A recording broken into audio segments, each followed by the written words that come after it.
আচমকাই রাতারাতি চেঞ্জ হয়ে গেছে সকল ফোনের ডায়াল প্যাড।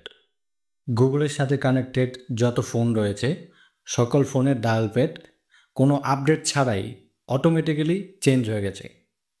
হঠাৎ করেই ৩-৪ দিন যাবৎ দেখা যাচ্ছে যে নেট দুনিয়া শোরগোল পড়ে গেছে, তাদের ফোনের ডায়াল প্যাড অনেকেই তাদের শেয়ার করেছে যে তাদের ফোনের ডায়াল প্যাড অটোমেটিক্যালি চেঞ্জ হয়ে গেছে, তাদের কোনো আপডেট করতে হয়নি। আর এর নেপথ্যে রয়েছে গুগলের আপডেট। যেমন গুগল কোম্পানি তাদের লেআউটটাকে আরও পরিচ্ছন্ন, আরও সুন্দরভাবে ডিজাইন করার জন্য এই ডায়াল প্যাডটি চেঞ্জ করেছে।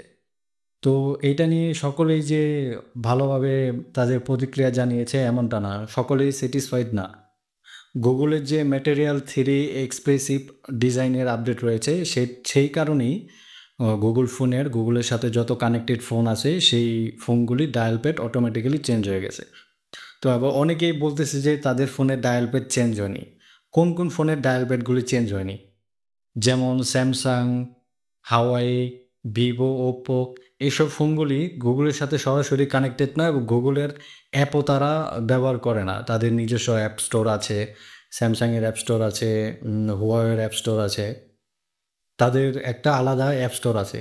তাই তাদের ফোনগুলির ডায়াল প্যাড কিন্তু চেঞ্জ হয়নি। কিন্তু গুগলের সাথে যেমন রেডমি, রিয়েলমি আরও যত ফোন আছে, নর্মাল যে চাইনিজ ফোনগুলি সেগুলি কিন্তু অটোমেটিক্যালি চেঞ্জ হয়ে গেছে ডায়াল প্যাডটা। প্লে স্টোর থেকে কিছু আপডেট করতে হয়নি, এমনি অটোমেটিক মানে রাতারাতি চেঞ্জ হয়ে গেছে ডায়াল প্যাড। যদিও ডায়াল প্যাড নিয়ে সবাই স্যাটিসফাই না, অনেকে চিন্তা করতেছে যে আমি কিভাবে আমার পুরনো ডায়াল প্যাডটি ফিরে পাবো। সেটাও সম্ভব। সেইটা হচ্ছে আপনি আপনার ফোনের সেটিংসে গিয়ে যে অ্যাপ ম্যানেজমেন্ট আছে, অ্যাপ ম্যানেজমেন্টে যেতে পারেন। ওইখানে গিয়ে আপনার যে অ্যাপের যে ক্যাশ ফাইল এবং ডাটাগুলি রয়েছে সেইগুলি আপনি ক্লিয়ার করে দিতে পারেন। তাহলেই কিন্তু আপনি আপনার পুরনো যে ডায়াল প্যাডটা ছিল সেটি কিন্তু ফিরে পাবেন। আর দ্বিতীয় যে অপশন রয়েছে, আপনি আপনার প্লে স্টোরে যান, প্লে স্টোরে গিয়ে আপনি সার্চ করুন গুগল ডায়াল প্যাড লিখে। আপনি যখন গুগল ডায়াল প্যাডটি পেয়ে যাবেন ওইটা আপনি আনইনস্টল করে দিন। যদি আপনার ফোনে বা প্লে স্টোরে আপনি খুঁজে পান যে এটা অটোমেটিক ইনস্টল হয়ে আছে, যদি আপনি খুঁজে পান তাহলে আপনি এটাকে আনইনস্টল করে দিলে আপনার ডায়াল প্যাডটি, আপনার যে পুরনো ডায়াল প্যাড ছিল সেটা চলে আসবে। আপনার নতুন যে গুগলের ডায়াল প্যাড এটা কিন্তু বন্ধ হয়ে যাবে অটোমেটিক। আবার অনেকেই তাদের এই নতুন ডায়াল প্যাড নিয়ে খুশি। আমিও দেখেছি আমার ফোনের ডায়াল প্যাড চেঞ্জ হয়ে গেছে। আমি রিয়েলমির ফোন ইউজ করি।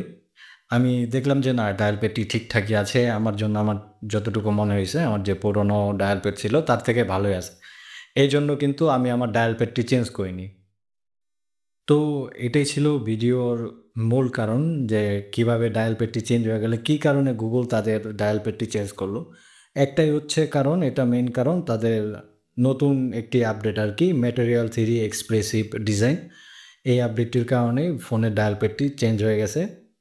গুগল চেয়েছে যে তাদের ডায়াল প্যাডটি তাদের যে আপডেট আছে এই আপডেটের কারণে যাতে আরও পরিচ্ছন্ন সুন্দর একটি লেআউট তৈরি হয়, এই জন্য আপডেট করা হয়েছে। তো এই পর্যন্তই, ধন্যবাদ।